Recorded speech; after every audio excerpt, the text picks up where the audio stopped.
23 जुलाई 2024 को Nirmala Sitharaman budget publish करने वाली है। ये मोदी 3.0 का सबसे बढ़िया बजट होने का एक्सपेक्टेशन लगाया जा रहा है, क्योंकि अब तक तो मोदी जी की पोजीशन हमेशा से स्ट्रांग थी, इसलिए मोदी जी बहुत इजीली बड़े बड़े कदम उठा सकते थे। लेकिन इस इलेक्शन में जैसे ही मोदी जी के सीट्स और पोजीशन थोड़ी वीक होते जा रही है, बजट एक अच्छी अपॉर्चुनिटी हो सकती है उनको उनकी पॉपुलैरिटी और अपना फेम फिर से गेन करने की और लोगों में ट्रस्ट भी डेवलप करने की। लेकिन उनको फायदा तभी होगा जब एक आम आदमी बजट समझ पाएगा, और बजट के अंदर कुछ की टर्म्स होते हैं जो आम आदमी को समझने थोड़े से डिफिकल्ट हो जाते हैं। तो मैं आपको 15 ऐसे टर्म्स बताऊंगा जो कल निर्मला सीतारमन अपने स्पीच में जरूर यूज करने वाले हैं, और आपको उनका मालूम होना चाहिए अगर आपको बजट अच्छे तरीके से समझना है तो चलिए शुरू करते हैं बजट की सीरीज विद सीए अर्पल पहाड़ी। और ये वीडियो शुरू करने से पहले आप इस चैनल को फॉलो जरूर कर लेना, क्योंकि ऐसे ही बजट से रिलेटेड अपडेट्स मैं आपके लिए लाता रहूंगा। और कल बजट आने के बाद भी हम बहुत ज्यादा डिटेल एनालिसिस करेंगे कि कैसा था मोदी गवर्नमेंट 3.0 का बजट। चलिए शुरू करते हैं पहले टर्म के साथ। तो पहला टर्म है बजट एस्टिमेट। तो बजट एस्टिमेट वर्ड सुन के ही आपको पता चल गया होगा कि इसके अंदर बजट की बात की जा रही है। इस वर्ड का सिंपल मतलब यह है कि initial financial projection for both revenue and expenditure. तो जैसा बजट के अंदर क्या होता है, प्रोजेक्शंस दिए जाते हैं, तो बजट एस्टिमेट के अंदर आपको बजटेड फिगर्स दी जा रही है, यानी प्रोजेक्शंस दिए जा रहे हैं किस किस के बारे में। आपको रेवेन्यू के बारे में भी बताया जा रहा है और उसके साथ साथ एक्सपेंडिचर के बारे में भी बताया जा रहा है कि गवर्नमेंट क्या बजट कर रहा है, यानी गवर्नमेंट क्या सोच रहा है कि किस तरीके से वो अपना इनकम और एक्सपेंस करने वाला है पूरे साल भर के अंदर। इससे आपको बेनिफिट ये होता है कि गवर्नमेंट की थिंकिंग आपको क्लियरली पता चलती है और आने वाले साल के अंदर क्या क्या डिसीजंस होने वाले हैं, कौन सा सेक्टर अच्छा करने वाला है। जैसे अगर आप शेयर मार्केट में इन्वेस्ट करते हो तो आपको पता रहना चाहिए कि कौन सा सेक्टर पे गवर्नमेंट का फोकस है, और ये सारी चीजें बजट से समझती है। और बजट के अंदर भी बजटेड एस्टिमेटेड फिगर्स के अंदर आपको ये क्लियरली समझ में आ सकता है। जैसे मैं आपको एग्जांपल दूं तो 2023 और 2024 के अंदर गवर्नमेंट ऑफ इंडिया ने 45 करोड़ का बजट एस्टिमेट किया था, जिसके अंदर उन्होंने expenditure health care sector, defence sector, infrastructure development के अंदर इन्वेस्ट करने का सोचा था। और उनके मेन रेवेन्यू सोर्स थे डायरेक्ट टैक्सेस और इनडायरेक्ट टैक्सेस और डिसइन्वेस्टमेंट्स भी। इन सारे वर्ड्स का मतलब मैं आपको आगे एक्सप्लेन करता रहूंगा, इसके लिए वीडियो देखते रहिए। अब सेकंड वर्ड की ओर बढ़ते हैं। सेकंड वर्ड है फिस्कल डेफिसिट। फिस्कल डेफिसिट बहुत इंपॉर्टेंट होता है। फिस्कल डेफिसिट का मतलब ये होता है total expenditure minus total receipts, यानी गवर्नमेंट कितना ज्यादा खर्चा करने वाली है और उसके मुकाबले गवर्नमेंट को कितना पैसा मिलने वाला है। फॉर एग्जाम्पल, अगर आपकी इनकम 100 रुपए है और आप 110 रुपए स्पेंड करने वाले हो तो आपका फिजिकल डेफिसिट हो जाता है 10 रुपए, और वो जो एक्स्ट्रा पैसा जो आने वाला है उसकी सोर्स ऑफ फंडिंग कहां से होने वाली है। यानी आपके पास 100 रुपए ही है अभी, लेकिन आपको 110 रुपए चाहिए स्पेंड करने के लिए, तो आपको 10 रुपए क्या करना पड़ेगा, उधार लेना पड़ सकता है, या फिर जो आपकी असेट्स है उसको बेचना पड़ सकता है। ये सारी चीजें ही बजट के अंदर होती है। इस वजह से फिस्कल डेफिसिट बहुत इंपॉर्टेंट वर्ड हो जाता है बजट 2024 के अंदर। देखो डेफिनेशन की बात की जाए तो shortfall that occurs when the government's total expenditure surpass its total revenue, यानी क्या टोटल एक्सपेंडिचर जब टोटल रेवेन्यू से आगे बढ़ जाता है तब फिस्कल डेफिसिट कहा जाता है। और एग्जांपल की बात की जाए तो 2023 और 2024 के अंदर जो प्रोजेक्टेड फिस्कल डेफिसिट था वो 17.87 लाख करोड़ रुपीस था, जो 5.9% था जीडीपी का। मतलब क्या कि अगर इंडिया 100 रुपए कमा रहा है तो इंडिया अभी 106 रुपए स्पेंड कर रहा है, यानी 6% जो है वो ज्यादा स्पेंड किया जा रहा है। और फिस्कल डेफिसिट कब किया जाता है, जैसे आप एक बिजनेस भी चला रहे हो तो आप लोन कब लेते हो बाहर से, जब आपको पता है कि वो लोन इन्वेस्ट करने के बाद आपको ज्यादा रेट ऑफ रिटर्न मिलने वाला है, तब ही आप ज्यादा लोन लेते हो आपके बिजनेस चलाने के लिए। सिमिलर है इंडिया का। इंडिया अभी ग्रोइंग फेज के अंदर है, इसके लिए फिस्कल डेफिसिट इंपॉर्टेंट हो जाता है। गवर्नमेंट जितना ज्यादा स्पेंड करेगा उतना ज्यादा जीडीपी बढ़ेगा और इनकम उतनी ज्यादा बढ़ेगी लोगों की, और जैसे ही लोगों की ज्यादा इनकम होगी गवर्नमेंट की इनकम ऑटोमेटिकली बढ़ना शुरू हो जाएगी। ये एक सर्कल होता है। तो इस वजह से फिस्कल डेफिसिट इस बजट 2024 का बहुत इंपॉर्टेंट टर्म है। चलिए बढ़ते हैं थर्ड टर्म की ओर। थर्ड टर्म है रेवेन्यू एक्सपेंडिचर।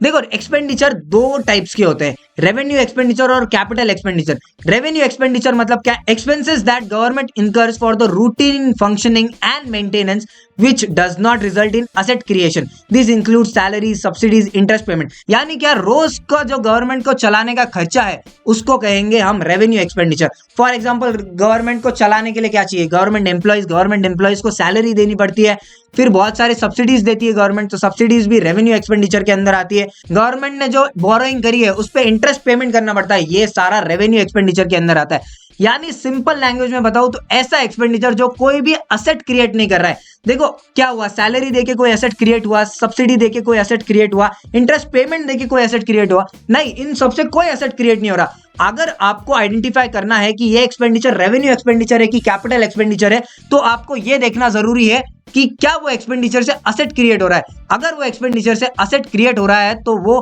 कैपिटल एक्सपेंडिचर हो जाता है, और अगर असेट क्रिएट नहीं हो रहा है तो वो रेवेन्यू एक्सपेंडिचर हो जाता है। जैसे for example, a significant portion of revenue expenditure such as 3 lakh crore allocated for subsidy payment on food, fertilizer and fuel underscores the government role in stabilizing the price and supporting agriculture। देखिए, subsidies बहुत important part होता है government का, और government day to day पे अलग अलग subsidies लाती रहती है एग्रीकल्चरल सेक्टर के लिए और बाकी भी सेक्टर्स के लिए, जिस वजह से कंट्री की ओवरऑल डेवलपमेंट हो सके। इस वजह से गवर्नमेंट को सब्सिडीज के अंदर अच्छा खासा स्पेंड करना पड़ता है। जैसे 3 लाख करोड़ पिछली बार के बजट के अंदर गवर्नमेंट ने सब्सिडीज के अंदर ही स्पेंड किया था, मतलब रेवेन्यू एक्सपेंडिचर के अंदर। इसके अंदर सैलरीज भी आता है, और जो इतना बड़ा डेट लिया है गवर्नमेंट ने उसका इंटरेस्ट पेमेंट भी आ जाता है। तो चलिए बढ़ते हैं फोर्थ वर्ड की ओर। फोर्थ वर्ड है कैपिटल एक्सपेंडिचर। तो कैपिटल एक्सपेंडिचर के अंदर क्या है? ऐसा एक्सपेंडिचर जो आपको असेट क्रिएट करके दे रहा है। फॉर एग्जांपल, इसका डेफिनेशन की बात की जाए तो investment made by the government to create asset और टू रिड्यूस लायबिलिटी। ऐसा जरूरी नहीं वो असेट क्रिएट करे, आप लाइबिलिटी भी रिड्यूस कर सकते हो। जैसे आपने अगर लोन का रीपेमेंट कर दिया है, आपकी लाइबिलिटी कम हो गई, ये भी एक कैपिटल एक्सपेंडिचर ही होगा। रीपेमेंट किया, पैसा गया है, इसका मतलब एक्सपेंडिचर तो हुआ है। अब किधर हुआ है, रेवेन्यू हुआ है कि कैपिटल? तो कैपिटल हुआ है, क्योंकि आपकी लाइबिलिटी कम हो गई है। देखो, आइडेंटिफाई करना भी सिखा रहा हूं इस वीडियो के अंदर, तो बहुत इंपॉर्टेंट वीडियो है आपके स्टूडेंट पर्सपेक्टिव से भी। और अगर आपको कल का बजट अच्छे से समझना है तो आपको इन सारे वर्ड्स को एकदम बारीकी से जानना बहुत ज्यादा जरूरी हो जाता है। जैसे for example, the allocation of 10.7 lakh crore towards the capital projects like highways, airport, energy infrastructure 2023 और 2024 के अंदर गवर्नमेंट ने स्पेंड किया था। तो जैसे अभी मोदी गवर्नमेंट का आप देख रहे हो कि इतना ज्यादा इंफ्रास्ट्रक्चर बना रहा है, कभी ये हाईवे का न्यूज आता है, कभी ये एयरपोर्ट का न्यूज आता है, तो ये सारी चीजें जो एक्सपेंस हो रहा है, ये सब क्या एक्सपेंडिचर है? ये सब कैपिटल एक्सपेंडिचर है। तो कल अगर आप शेयर मार्केट से लिंक कर रहे हो बजट को, तो आपको देखना है कि अगर ज्यादा कैपिटल एक्सपेंडिचर होने वाला है इंफ्रास्ट्रक्चर पे, तो आपके सीमेंट और रियल एस्टेट के जो स्टॉक्स है वो शूट कर सकते हैं, क्योंकि अगर ज्यादा कैपिटल एक्सपेंडिचर होगा तो सीमेंट के स्टॉक्स, L&T जैसे स्टॉक्स जो ये सारी चीजें प्रोवाइड करते हैं, ये सबके शेयर्स बढ़ जाएंगे। तो अब बढ़ते हैं फिफ्थ कीवर्ड की ओर। फिफ्थ कीवर्ड है GDP, gross domestic product. GDP सबको पता होगा। जीडीपी यानी क्या? The sum of all the economic activities within the country measuring the total value of all goods and services produced over a period of time. जैसे आप 1 साल का term लोगे तो 1 साल के अंदर इंडिया के अंदर कितने प्रोडक्ट्स डेवलप हुए हैं और कितनी ज्यादा सर्विसेज प्रोड्यूस हुई है, अगर आप ये सारे का टोटल लगा दोगे तो आपको जीडीपी मिल जाएगा। तो जीडीपी का सिंपल मतलब यही होता है कि टोटल इंडिया में क्या क्या हो रहा है, कितना प्रोडक्शन हो रहा है, कितना सर्विस है, मतलब इंडिया के अंदर कैसे कैसे पैसे कमाए जा रहे हैं लोगों के द्वारा। अगर आप सबको सम अप कर लोगे तो जीडीपी हो जाएगा। जैसे इंडिया का जीडीपी 2023 के अंदर अराउंड 3.5 से 4 ट्रिलियन डॉलर्स के आसपास है, और मोदी जी अपने इलेक्शन कैंपेन में बार बार ये बोल रहे थे कि इंडिया 3rd नंबर पर आ जाएगा जीडीपी टर्म्स में। तो जीडीपी बहुत ज्यादा इंपॉर्टेंट है। तो अब जीडीपी के अंदर भी 2 फैक्टर्स होते हैं, एक होता है नॉमिनल जीडीपी और एक होता है रियल जीडीपी। तो नॉमिनल जीडीपी यानी क्या? जो टोटल नंबर आ रहा है उसको नॉमिनल जीडीपी बोलते हैं। लेकिन जैसा आपको पता होगा कि इन्फ्लेशन हर साल बढ़ते जा रहा है। फॉर एग्जाम्पल, आज अगर टमाटर 50 रुपीज किलो है तो कल जाकर टमाटर 55 रुपीज किलो हो जाएंगे, यानी 10 रुपीज का इन्फ्लेशन हो गया। इसका मतलब ये है कि अगर एक सेलर ने ये साल 10 किलो टमाटर बेचे तो उसने 500 रुपए कमाए, और अगले साल उसने वही 10 किलो टमाटर बेचे तो उसने 550 रुपए कमाए। तो क्या इससे रियल जीडीपी बढ़ गया? क्या इससे डोमेस्टिक प्रोडक्शन बढ़ गया? नहीं, इससे कुछ भी बढ़ा नहीं, बस आपका इन्फ्लेशन की वजह से आपका जीडीपी बढ़कर आ रहा है। तो इस वजह से जो रियल जीडीपी होता है वो बहुत ज्यादा इंपॉर्टेंट हो जाता है, जो आपको बताता है कि रियल में कितना बढ़ रहा है, इसके अंदर इन्फ्लेशन एडजस्ट होके आता है। तो the GDP figure adjusted for inflation giving a more accurate measure of economic performance and growth in terms of actual increase in volume of goods and services. इसका मतलब सिंपल यही है कि एक्चुअली कितना बढ़ रहा है, ये अगर आपको रियली कैलकुलेट करना है तो आपको रियल जीडीपी का सहारा लेना पड़ सकता है। मैंने एग्जांपल आपको दे दिया है, और रियल जीडीपी का फॉर्मूला बता दूं, nominal GDP divided by deflator. Deflator मतलब यही कि इन्फ्लेशन जितना हुआ है उसको प्री एडजस्ट करना है इन्फ्लेशन के, उसको डिफ्लेटर कहते हैं। अब 7 टर्म की ओर बढ़ू तो डायरेक्ट टैक्सेस का सिंपल मतलब ये है कि जो पर्सन है वो डायरेक्टली अपने इनकम पे टैक्स दे रहा है उसको डायरेक्ट टैक्स कहते हैं। जैसे इसका सबसे इंपॉर्टेंट है इनकम टैक्स, तो इनकम टैक्स डायरेक्ट टैक्सेशन क्या आता है, तो गवर्नमेंट का बहुत बड़ा रेवेन्यू सोर्स होता है डायरेक्ट टैक्सेशन। 2023 और 2024 के अंदर गवर्नमेंट का टारगेट था कि 16.61 लाख करोड़ रुपीस उनको डायरेक्ट टैक्सेशन से आ जाए, जो मोस्टली इंडिविजुअल और कॉर्पोरेट्स भरते हैं डायरेक्ट टैक्स। नेक्स्ट टर्म है इनडायरेक्ट टैक्सेशन। इनडायरेक्ट टैक्सेशन वो टैक्सेशन होता है जो आप इनडायरेक्टली पे करते हो। जैसे आप कोई भी गुड्स खरीद रहे हो तो उसके अंदर आपको जीएसटी भरना पड़ता है, तो जीएसटी इनडायरेक्ट टैक्सेशन का पार्ट होता है। और गवर्नमेंट का मैं आपको एक महीने का इनडायरेक्ट टैक्सेशन का कलेक्शन बताऊं दिसंबर 2023 का, तो वो 1.4 लाख करोड़ है। और आप न्यूज अगर फॉलो करते होंगे तो आपको पता है कि जो इनडायरेक्ट टैक्स का कलेक्शन है वो गवर्नमेंट का दिन ब दिन बढ़ते ही जा रहा है। तो ये भी एक बहुत बड़ा मेजर रेवेन्यू सोर्स हो जाता है गवर्नमेंट के लिए। और इन पे अगर कोई चेंजेस है, जैसे इनकम टैक्स में कोई चेंजेस आएंगे तो ये भी बजट में बताया जाएगा डायरेक्ट टैक्सेशन के सेक्शन में। और अगर जीएसटी में कोई बड़े चेंजेस आते हैं तो ये भी बजट के अंदर आपको इनडायरेक्ट टैक्सेशन के सेगमेंट में बताया जाएगा। अब 9th कीवर्ड पे आते हैं कस्टम ड्यूटीज। तो देखो हमने डायरेक्ट टैक्सेशन देख लिया, इनडायरेक्ट टैक्सेशन देख लिया, अब कस्टम ड्यूटीज भी एक बहुत बड़ा मेजर रेवेन्यू सोर्स है गवर्नमेंट का, जिसके अंदर टैक्सेस जो है वो इंपोर्ट और एक्सपोर्ट पे किए जाते हैं, उसको कस्टम ड्यूटी के अंदर आता है। तो taxes imposed on import and export of goods used as tool to regulate the balance of trade and protect domestic interest. तो जैसे चाइना में बहुत ज्यादा चीज सस्ती है तो वो इंडिया के अंदर डंप ना कर दे, इसकी वजह से उस पर ड्यूटी लगाई जाती है और उसको महंगा किया जाता है, और इंडिया के जो डोमेस्टिक प्रोड्यूसर्स है उनके साथ में लाने के लिए ये सारे टैक्सेस लगाए जाते हैं। For example in 2023 the government adjusted custom duties on electronic goods to 10%। तो गवर्नमेंट ने जो इलेक्ट्रॉनिक गुड्स थे जो चाइना से आते थे उस पर 10% का ड्यूटी लगा दिया, जिस वजह से उधर के गुड्स 10% महंगे हो गए और लोकल जो डोमेस्टिक सप्लायर्स थे उनको फायदा हुआ इस चीज से। अब 10th कीवर्ड पे आता है रेवेन्यू रिसिप्ट्स। तो रेवेन्यू रिसिप्ट्स का मतलब क्या, total income received by government through taxation and other forms curtailing for funding it's operational reads. तो देखो रेवेन्यू एक्सपेंडिचर के अंदर रेवेन्यू यानी ऑपरेशनल एक्सपेंडिचर की बात की जा रही थी। अब रेवेन्यू रिसिप्ट्स का मतलब क्या है, रिसिप्ट्स मतलब इनकम। तो जो भी टैक्सेशन और ये सारी चीजों से गवर्नमेंट पैसे कमाता है, जो डे टू डे ऑपरेशन है इससे जो पैसे कमाता है गवर्नमेंट, इसको रेवेन्यू रिसीट्स कहते हैं। जो 2023 के अंदर मैं बात करूं तो रेवेन्यू रिसीट्स एस्टिमेटेड थे 25.5 लाख करोड़ का, जो मोस्टली टैक्सेशन या फिर non tax sources like dividend from public sector enterprises, ये सारी चीजों से आता था। जैसे एसबीआई में बहुत ज्यादा होल्डिंग है, एलआईसी में बहुत ज्यादा होल्डिंग है गवर्नमेंट का, जो इनसे जो डिविडेंड्स भी आते हैं ये सारे रेवेन्यू रिसीट्स के अंदर ही आते हैं। अब बात करते हैं 11th कीवर्ड की। 11th कीवर्ड है पब्लिक डेट।